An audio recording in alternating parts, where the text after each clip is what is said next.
가족이 좋은 건 여러분 어떤 상황에서든 떠나지 않기 때문입니다.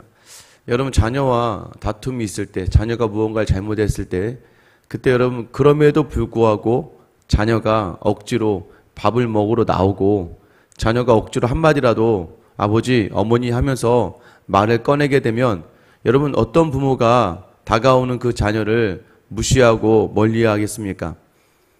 어려운 관계 속에서도 불구하고 부모는요, 자식이 힘겨운 발걸음으로 내게 다가온다는 것을 알면 어떠한 부모든지 간에 그 자식을 향해 마음을 열 수 있습니다. 좋은 가족이 어떤 가족인가요? 좋은 가족은요, 막 잘 싸워야 돼요. 잘 싸운다는 게 뭐냐면 참아야지 하면서 얘기하지 않고 있다가 계속 안 해. 그러니까 이제 우리 보통 지금 어른들은 굉장히 많은 병 중에 하나가 화병이잖아요. 참다가 그 안에서 화병이 나타나고요. 나중에 여러분 너무 참지 마세요. 참으면요, 이 치매가 와도 굉장히 못된 치매가 있습니다. 그 참았던 그 울분을 토해내버려요. 그러면서 깜짝 놀라게 됩니다. 그렇게 믿음이 좋았던 권사님인 줄 알았는데 그분이 뭐 믿음이 좋고 참 참아냈죠. 근데 오늘 참는 게 좋은 게 아니에요. 주님 앞에 나와서 그 마음을 토해내야 돼요. 내 안에 억울함과 내 안에 분함과 내 안에 삶이 어려운 자를 토해내야 돼요. 또 귀한 성도 간의 교제를 통해서 내 삶의 어려움의 고충을 이해하고 함께 기도해야 돼요. 그래서 여러분 잘 여러분의 그 쓴뿌리들을, 부정적인 마음들을 풀어낼 수 있어야 돼요. 우리가 어떤 자녀가 부모에게 와서 자신의 어려움과 힘듦과 때때로는 부모를 향한 미안한 마음을 이야기할 때 어느 부모가 듣지 않겠습니까? 오늘 하나님도 마찬가지예요. 하나님도 우리가요, 하나님 죄송합니다 하는 그 순간에 하나님 이미 그 모든 죄를 용서하신 줄 믿으시기 바랍니다. 이미 하나님은 알고 계셔요. 알고 계시기 때문에 하나님, 우리가 우리의 입으로 고백하는 그 죄의 자리를 하나님이 들으시고 하나님께서는 넉넉한 마음으로 우리를 받으시는 거예요. 여러분이 주님과 함께 아버지라고 부르잖아요. 하나님을 아버지라고 부른다면 우리의 삶의 모든 자리에서 여러분 하나님께 온전히 여러분의 마음을 드릴 수 있게 되기를 축원합니다. 그런데 이스라엘이요, 이 이사야 시대에 우시아부터 히스기야 왕의 그 모든 시간 속에서 이들은 여전히 하나님 앞에서 범죄할 수밖에 없었어요. 열왕기상 또 역대하 상하, 여러분 사무엘하 이후부터 왕이라는 존재, 여러분 이 왕을 이스라엘이 요구합니다. 왜 요구합니까? 자기들도 눈에 보이는 왕이 필요하다는 거예요. 자기들 힘을 가지고 싶다는 것이죠. 그러자 사무엘이 저들이 나를 버렸다고 이야기할 때 하나님께서는 너를 버린 게 아니라 나를 버렸다라고 이야기하세요. 그러면서 그들의 말대로 왕을 세워줍니다. 문제는 무엇인가요? 이 사람의 왕은 온전하지 않다는 거예요. 그래서 열왕기상과 역대상하에는 인간이 왕이 됐을 때 그 공동체가 그다지 온전하지 않다는 걸 이야기하는 거예요. 여러분, 그래서 이스라엘은 또 무너집니다. 어느 정도 무너졌냐면 오늘 10절 시작을 이렇게 시작해요. 너희 소돔의 관원들아, 여호와의 말씀을 들을지어다. 너희 고모라의 백성아, 우리 하나님의 법에 귀를 기울일지어다. 이스라엘 백성을 어떻게 비유하냐면 완전히 멸명당해 진멸한 소돔의 관원 또는 고모라의 백성이다라고 이야기하는 거예요. 여러분, 우리가 자녀들에게 화가 났을 때 표현하는 게 이제 이 원수야 그러죠. 자녀가 원수인가요? 속상하게 하고 마음 아프게 하니까 그때 어떻게 이야기가, 야 제발 아빠 엄마의 말 좀 들어라. 이 아버지 말 좀 들었으면 좋겠다. 여러분, 지금 하나님께서 지금 1장부터 6장이 계속해서 이스라엘 향한 하나님의 송사와 같은 내용들이 담겨져 있습니다. 뭐요? 재판하듯이 막 검사 측에서 잘못한 사람이 네가 뭘 잘못했고 했던 것을 이야기하는 것처럼 계속해서 잘못된 것을 이야기하고 있는 거예요. 여러분 기억하셔야 됩니다. 소돔에 가는 고모라의 백성. 여러분, 이것이 이 예수님 시대에는요 더 크게 표현되는 말이 바로 바리새인이라는 표현이었죠. 이 바리새인들에게 독사의 새끼들이라고 이야기해요. 지금 이사야 시대에도 여전히 예배는 있어요. 여전히 모든 자리에 기능적으로 모든 자리가 돌아갑니다. 마치 새벽에 여러분이 이 자리에 온 것과 같이 예배는 있다고요. 또 여러분이 말씀을 읽는 것처럼 오늘도 계속해서 시작했는데 이제 통독방이 저희가 매일 매일같이 성경을 읽고 있고 요즘에 이제 어제부로 해서 이제 오늘까지 이사야서가 끝납니다. 통독방에서도 마찬가지예요. 매일 성경을 읽어요. 그런데도 불구하고 하나님께서는 왜 이렇게 부르시냐 이거죠. 11절 12절이죠. 여호와께서 말씀하시되 너희의 무수한 재물이 내게 무엇이 유익하뇨? 나는 순양의 번제와 살찐 짐승의 기름에 배불렀고 나는 수송아지나 어린 양이나 순념수의 피를 기뻐하지 아니하노니 너희가 내 앞에 보이러 오니 이것을 누가 너희에게 요구하였느냐? 내 마당만 밟을 뿐이니라. 그렇게 너희가 무수한 재물을 가져오고 번제를 드리고 그럼 뭐해? 내가 기뻐하지 않는데 너희 지금 내 앞에 뭐하러 오니? 내 앞에 보이러 온다는 거예요. 얼굴 도장 찍으러 온다는 거예요. 그리고 마당만 밟고 가는구나. 이 예루살렘 뜰에, 이 성전의 뜰에 마당만 밟고 간다는 거예요. 여러분, 이 새벽에 나오는 여러분의 자리가 어떻습니까? 그냥 와서 새벽에 도장 찍고 가는 거예요. 습관이 돼가지고는 내가 정한 거라서 내가 이거 안 하면 뭔가 찝찝하고 안 되는 것 같고 기도하지 않아서 내가 뭔가 안 되는 것 같다고 생각하십니까? 여러분, 그러면 하나님께서 과연 이 예배를 기뻐하실까요? 여러분, 하나님이 기뻐하시는 예배를 드려야 돼요. 우리의 모든 예배와 모임은 모든 목적이 하나님께 영광 돌리고 하나님을 기뻐하시는 데 있어요. 이 새벽에 여러분의 발걸음이 하나님에게 어떤 기쁨이 될까요? 아무런 감흥도 없고 하나님을 향한 진실된 마음도 없고 회개하려고 내 삶을 회개하려는 마음도 없이 여러분 우리나라 이 새벽기도 이전에 우리 예전 조상들이 물 떠다 놓고 비나이다 한 것과 다를 바 없는 그런 내 삶을 위한 새벽기도가 되면 안 되는 거예요. 하나님 앞에 나와서 하나님의 이름을 부르고 기도가 안 될 때는 어떻게 기도해야 돼요? 하나님 왜 기도가 안 될까요? 하나님 오늘은 제 마음을 열어주세요. 책밖에 돌듯이 계속 중언부언하는 기도 말고 매일 입으려면 1번은 뭐 2번은 뭐 3번은 뭐 4번은 뭐 나도 모르게 정해놓은 기도를 그대로 하고 가는 게 아니라 하나님께 진솔한 마음을 나누고 여러분 자녀들이요 매일 똑같은 표현대로 여러분에게 인사하고 잘 주무셨어요? 다녀오겠습니다. 이런 모든 것들이 매번 똑같은 말로 반복하는 그러한 자리라면 여러분들 그 자리가 무슨 의미가 있겠습니까? 어느 날 갈 때는 아버지 오늘 학교에서는요, 회사에서는요, 직장에서는요, 어머니 요즘에 저희 아이들이요. 여러분 이런 하나 새로운 이야기들을 하나 전해줄 때 이 관계가 더욱더 돈독해지고 특별하다고 느끼는 것처럼 오늘 여러분 요한서 신할 때 우리가 뭘 얘기했어요? 서로 사랑해야 된다고요. 우리가 하나님을 하나님이 우리를 사랑하시니까 우리가 하나님이 사랑한다는 건 사랑받을 만한 사랑을 하나님께 드려야 된다는 것을 이야기하고 있는 거예요. 여러분들에게 다시 한번 이 새벽의 자리가, 이 기도의 자리가, 말씀의 자리가 그저 오늘 주님이 이야기하는 것처럼 내가 기뻐하지 않아. 너 그냥 와서 마당만 밟고 가는 거잖아. 이 수준에서 끝나지 않고 정말 하나님께 기쁨이 되고 하나님이 아버지의 마음으로 바라볼 수 있는 귀한 예배의 자리가 되길 예수님의 이름으로 축원합니다. 여러분 그 상황이 깼을 때 어떻게 됩니까? 13절이죠. 헛된 재물을 다시 가져오지 말라. 분양은 내가 가증 여기는 바요. 여러분 헛된 재물이라고 얘기합니다. 다시 가져오지 말래요. 분양도 가증 여긴다는 거예요. 월삭과 안식일과 대회로 모이는 것도 그러하다는 거예요. 성례와 아울러 악을 행하는 것을 내가 견디지 못하겠노라. 예배를 드리는데 악을 행한대요. 14절입니다. 내 마음이 너희의 월삭과 정한 절기를 싫어하나니 그것이 내게 무거운 짐이라 내가 지기에 곤비하였느니라. 하나님의 마음이요 월삭 매월 첫날 예배드리고 정한 절기를 지키며 예배하는 거 싫어하신대요. 안 드렸으면 좋겠다.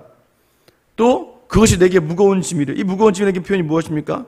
슬픔과 분노와 경노의 마음이 있다 내가. 그러니까 내가 지금 피곤해 죽겠어요. 여러분 뭘 하는데요? 피곤하다는 거예요. 이 아이들이 이제 제가 항상 잘 때 되면 아이들이 막 저한테 몰려와요. 막 몰려와서 막 물론 나중에 이게 참 그리울 때가 올 거예요. 그런데 이제 어느 정도 선을 넘으면 빨리 자야 되는데 계속 옆에서 막 세 명이서 막 시끌벅적하고 떠들어대면서 막 하다 보면 누워서 그렇게 10분, 20분 안 가고 있으면 이제 슬슬 짜증이 나기 시작합니다. 막 피곤해져요.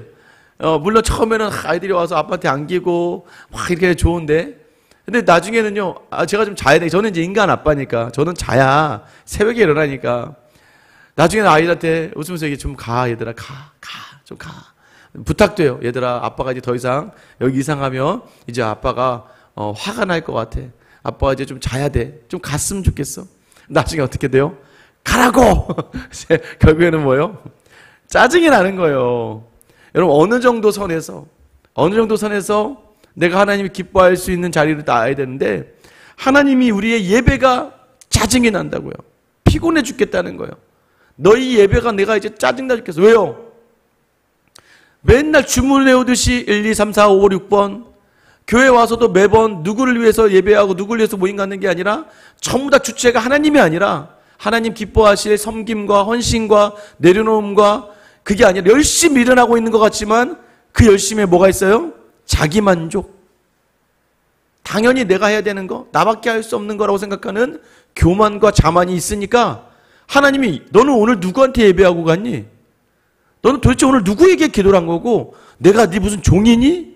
네가 그렇게 열심히 해서 내가 도와줘야 되는 뭐 너랑 나랑 거래하는 사이니? 이제 네가 오는 게 내가 짜증나 죽겠다. 여러분도 그러지 않아요? 전화가 오는데 매번 이 물건을 막 팔려고 하는 사람한테 전화 온다고 생각해 보세요. 매번 인사하는 것도 이제 느껴지죠. 왜 인사해요? 내 물건을 팔려고? 여러분 그렇게 느껴지면은 사람 있잖아요. 그 사람이 피하게 되는 거예요. 나 좀 저리 갔으면 좋겠다. 여러분 그래서 정말 영업을 잘하시는 분들은요. 영업을 잘한다는 표현을 했지만 일을 잘하시는 분들은요. 상대방에게 일로 느껴지지 않게 얘기를 잘해요. 아무렇지도 않게. 그래서 예전에 영업을 하면 술자리를 가고 요즘에 골프를 친다고 그러잖아요. 사람이 좋아하는 걸 찾아서 여러분 심지어 이단도 그렇게 하잖아요. 이단도 여러분의 흥미거리와 여러분의 취미거리를 찾아서 여러분의 삶의 침투에 들어간대잖아요. 들어가서 설문지를 내서 좋아하는 것만 옆에서 자기가 같이 좋아하는 것 마냥 하면서 나중에 슬슬슬 친해지면 뭐가 돼요? 운동을 막 같이 한대요. 조깅하는 사람이 있으면 조깅을 같이 하고 여러분 특별히 탁구를 좋아하면 탁구 같이 한대요. 그러면서 많이 치다 보면 어떻게 될까요? 속에 있는 이야기들을 하잖아요. 속에 있는 이야기를 하다 보니까 어떻게 돼요? 그 이야기에는 근심과 염려가 있잖아요. 그러면서 그 사람들 교묘하게 이단의 자리로 이끌어 간다는 것이죠. 여러분 하나님이 우리에게 그런 존재가 아니잖아요. 아버지 어머니를 가끔 여러분 전화 왔는데 맨날 자녀에게 전화 오는데 아버지 돈 있으세요? 어머니 뭐가 필요해요? 뭐가 안 돼요? 요즘에 뭐가 필요한 것 같은데 좀 도와주세요. 계속 물론 도와주지만 한두 번도 아니고 매 전화가 도와주세요. 뭐 좀 주세요. 뭐가 안 돼요. 맨날 또 불평과 원망으로만 하면 여러분 그 자리 전화 여러분 아무리 자녀라고 해도 그 전화 받고 싶겠습니까? 오늘 하나님이 뭐라고 해요? 내가 이제 피곤해 죽겠다. 여러분 저는 여러분들이 하나님께 진실된 마음으로 나가길 원해요. 안 될 때는 그냥 쉬세요. 안 될 때는 그냥 교회 와서도 기도에 나와도 억지로 기도하려고 하지 마세요. 하나님하고 그런 관계 아니잖아요. 하나님 다 아시는데 그러면 입을 다물고 하나님께 이야기하는 하나님 오늘은 마음이 너무 상해서 기도할 수 없어요. 하나님 사실 저 하나님한테도 지금 마음이 좋지 않아요. 하나님 지금 이 주변의 상황에서도 저는 어려워요. 라고 솔직하게 또 좋은 일이 있으면 하나님 어제 여러분 사람에게 자랑하려고 하지 마시고 사람들께 우리 아들이 어제 뭘 했대더라 우리 남편이 어제 뭐가 왔대더라가 아니라 하나님 어제 우리 아이가 이렇게 한 거 아시죠? 하나님 너무 감사해요. 하나님 때문이에요. 자꾸 사람들에게 이야기하고 하나님에게 이야기하지 않고 하나님에게 그 감사와 또 내 마음의 아픔과 상처를 온전하게 전할 수 있는 관계 이게 하나님이 원하시는 관계예요. 인격적인 관계 삶의 관계. 친구가 왜 좋습니까? 여러분 친구가 왜 좋아요? 다른 사람들하고는 머리를 굴려야 돼. 어떻게 이야기하고 뭘 해야 되고 내 사람을 데리고 있으려면 뭘 노력을 해야 되는데 여러분 어릴 적부터 친구가 좋은 게 무엇입니까? 아무것도 안 해도 좋아요. 그냥 와서 서로 막 욕을 해도 이게 욕같이 느껴지지 않아요. 너나 잘해 자식아. 저도 목사였지만 제 어렸을 때 친구들과 전화 통화하면 갑자기 저한테 막 욕을 하기 시작해. 그럼 제가 막 이 집사가 자꾸 목사에게 욕을 하네. 그래서 막 웃으면서 얘기하지만 여러분 왜요? 아무렇지 않게 친하니까. 여러분 그게 뭐예요? 그게 바로 친구예요. 그게 바로 가족이고 가족은 더 세밀하게 대화가 나눠야겠죠. 15절 보세요. 너희가 손을 펼 때에 내가 내 눈을 너희에게서 가리고 너희가 많이 기도할지라도 내가 듣지 아니하리니 이는 너희의 손에 피가 가득함이라. 그 기도 듣지 않는다는 거예요. 너희 가지고 손을 펴도 내가 보지 않겠다는 거예요. 그래서 우리에게 주시는 대안이 무엇입니까? 어떻게 하길 원하세요? 16절이죠. 16절, 17절 같이 읽어보겠습니다. 시작. 너희는 스스로 씻으며 스스로 깨끗하게 하여 내 목전에서 너희 악한 행실을 버리며 행악을 그치고 선행을 배우며 정의를 구하며 학대받는 자를 도와주며 고아를 위하여 신원하며 과부를 위하여 변호하라 하셨느니라. 뭐요? 스스로 씻어라. 깨끗하게 해라. 말씀으로 자꾸 자기를 돌아보면서 악을 그동안 어떻게 행하냐면 내 목전에서 하나님 앞에서 악을 행했다는 거야. 예배드리러 오는 성전 앞에서도 악을 행했다는 거야. 그 마음에 다 자기 중심. 그래서 이거 뭐예요? 이걸 확인할 수 있는 가장 좋은 게 네가 선행을 배워라. 무엇이 선인지 배우니까 하나님의 뜻이 무엇인지 배우는데 정의를 구해라. 하나님의 뜻이 무엇인지 온전하게 구해라. 그래서 누구를 도와라? 학대받는 자들을 도와줘야 된다. 고아를 위해서 신원해줘야 된다. 그 고아의 길들을 열어줘야 되고 과부를 위해서 변호할 수 있는 사람이 되어야 된다. 우리의 삶이 연약한 자들을 돕는 자리에 서 있느냐 이거예요. 그러니까 열매로 아는 거예요. 믿음이 있는지. 하나님과의 관계가 좋은 사람은 사람과의 관계가 좋아요. 가족도 부부관계가 좋은 사람은 밖에 나가서도 사람과의 관계가 좋아요. 왜요? 여기서부터 시작이니까. 하나님과의 관계가 좋다는 것을 여러 선행을 통해서 알 수 있게 된다는 거예요. 여러분 그 자리에 나아가는 시작이 무엇일까요? 18절 말씀입니다. 같이 읽을게요. 시작. 여호와께서 말씀하시되 오라 우리가 서로 변론하자. 너희의 죄가 주홍 같을지라도 눈과 같이 희어질 것이요 진홍같이 붉을지라도 양털같이 희게 되리라. 너희가 그렇게 할 수 있으면 첫 시작이 뭐예요? 오라. 여기서 오라라는 표현은 뭐예요? 걸어서 오라는 거예요. 여러분 여기 새벽에 걸어오셨잖아요. 걸어서 오라는 거예요. 뭘 담은 거예요? 의지를 담는 거예요. 어떤 의지를 담았습니까? 하나님 만나고 싶은 의지를 담아 와서 변론하자는 거예요. 너도 네 이야기 막 해봐. 나도 내 얘기 막 해볼게. 저는요 잘 싸우는 교회가 되면 좋겠다 생각해요. 잘 싸우는 게 뭐예요? 이렇게 서로 변론하는 교회. 저도 제 이야기를 하고 성도님들도 성도들의 이야기를 하고 얘기를 듣고 서로 그래서 알아가야 돼요. 아 저분은 이걸 싫어하는구나. 그럼 그분에게 그걸 조심해야죠. 알아야 그분에게 그걸 조심하는 거죠. 대화해야 돼요. 나는 여태까지 잘하는 줄 알았는데 나 여태까지 좋은 줄 알았는데 이야기하지 않으면 하나도 모르거든요. 하나님도 마찬가지예요. 여러분 하나님은 아시겠지가 아니라 나를 위해서 이야기하라는 거예요. 나를 위해서 하나님 앞에 나의 속에 있는 것들을 변론하라는 거예요. 하나님 죄 짓는 것들을 이야기하라는 거예요. 내가 하나님 앞에 잘못됐던 것들을 이야기하라는 거예요. 여러분 그런데 이 발걸음만 하나로도 하나님 주신 은혜가 뭐예요?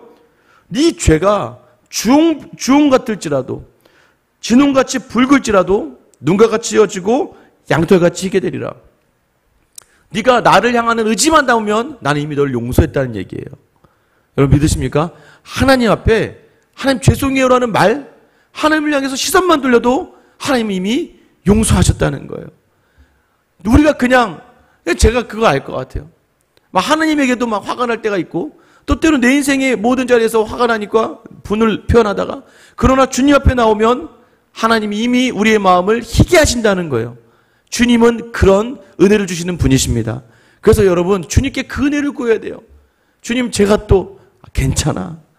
네가 이미 돌이켰잖아. 이미 발걸음했잖아. 여러분 그래서 우리에게 다시 한번 권면하는 내용이 19절 20절이에요. 너희가 즐겨 순종하면 땅의 아름다운 소산을 먹을 것이요 너희가 거절하여 배반하면 칼에 삼켜지리니 여호와 입의 말씀이니라. 여러분 즐겨 순종하는 자리에 계십니까? 저는 늘 봉사와 헌신의 자리는 딱 하나요. 즐겁게 해야 된다. 즐겁게 해야 된다. 여러분 즐겁지 않으면 정말 목사님에게 와서 얘기해야 돼요. 목사님 제가 요즘 이걸 섬기는데 즐겁지가 않아요. 그러면 요즘 좀 쉬셔야 돼요. 좀 쉬거나 다른 섬김을 찾아야 돼요. 상황이 안 되는 걸 억지로 벗고 믿음도 좋지만 여러분 생각해 보세요. 입장을 바꿔 생각해 보세요. 여러분 입장을 바꿔. 그러니까 이게 성도를 배려하는 거예요. 다른 성도가 가정 환경도 안 되고 상도 안 되고 여건도 안 되고 돈도 없고 시간도 안 되는데 여러분 그 성도가 여러분 막 하나님 때문에 막 그 자리 감당한다고 생각해 보세요.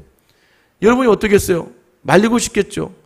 교회가 그 한 명 때문에 좌우되는 거 아닌데 여러분 그래서 기다려줘야 돼요. 언제까지? 그런 자리들이 회복될 때까지 또는 그 자리에서 그냥 마땅히 감당할 일들을 찾아줘야 돼요. 그 서로 이것을 대화하며 나아가야 되고 섬김의 자리는 즐거움이 있어요. 즐거움이 없으시면 잠시 쉬면서 다른 섬김으로 조금 다른 섬김에서 즐겁게 가셔야 돼요. 즐겁게 가야 그 기쁨을 알아야 나중에 아무것도 있지 않아도 헌신할 수 있는 거예요. 왜요? 맛을 아니까. 여러분, 그리스도, 우리 주님을 향한 그 십자가의 맛을 아는 사람은요, 그 맛을 아니까 세상의 것과 다 바꿔도 갈 수 있는, 그러니까 뭐예요? 누가 봐도 고통과 힘들고 어려운 자리인데도 즐겁게 갈 수 있어요. 왜요? 이미 즐거움을 누렸기 때문에. 이 자리가 정말 기쁨을 준다는 걸 알기 때문에. 여러분, 그런데 뭐예요? 너희가 거절하여 배반하면 하나님 앞에 온전한 순종이 아니라 너희의 생각과 너희의 뜻과 너희의 열정으로 하다 보면 하나님은 없고 나만 남는 열심을 하다 보면 뭐예요? 칼에 삼켜지리라. 반드시 무너진다는 거예요. 여러분, 오늘 하나님이 말씀하신 그런 상황 속에서 뭐라는 거예요? 하나님을 마주하려고 해라. 하나님께 고개를 들어라. 오라. 하나님 앞에 발걸음해라. 그러면 너희의 죄가 주홍같이 진흙같이 붉을지라도 희게 하실 것이다. 오늘 하나님이 우리에게 허락하실 회복과 놀라운 풍성함을 기대하며 하나님 앞에서 진실되게 마주하며 서서 나아가는 귀한 시간 되시길 예수님의 이름으로 축원합니다. 기도하겠습니다. 사랑의 하나님, 오늘도 우리의 삶의 자리가 여전히 주님을 마주하며 주님의 얼굴을 보고 주님 앞에 서 있다고 생각하였는데 우리의 삶의 자리가 주님이 없는 사람처럼 살아가는 연약한 우리의 삶에서 오늘도 여전히 주님, 오라, 우리가 서로 변론하자. 하나님, 우리가 주님 앞에 온전히 나아가야 됩니다. 습관적으로 형식적으로 나오는 예배의 자리가 아니고 기도의 자리가 아니고 말씀 묵상의 자리가 아니라 오늘 하루는 하나님 앞에 진심을 내어드리는 귀한 하나님을 사랑하는 마음을 담는 모든 자리 되게 하여 주시기를 원합니다.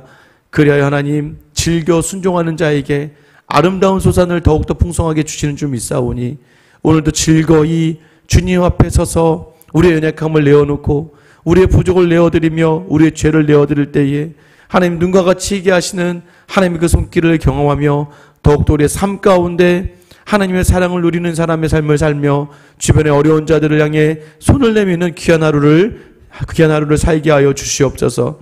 오늘도 주 앞에 마주합니다. 주여, 우리에게 은혜를 베풀어 주시옵소서. 예수 그리스도의 이름 받들어 기도드립니다. 아멘. 오늘 시간 기도하실 때 다시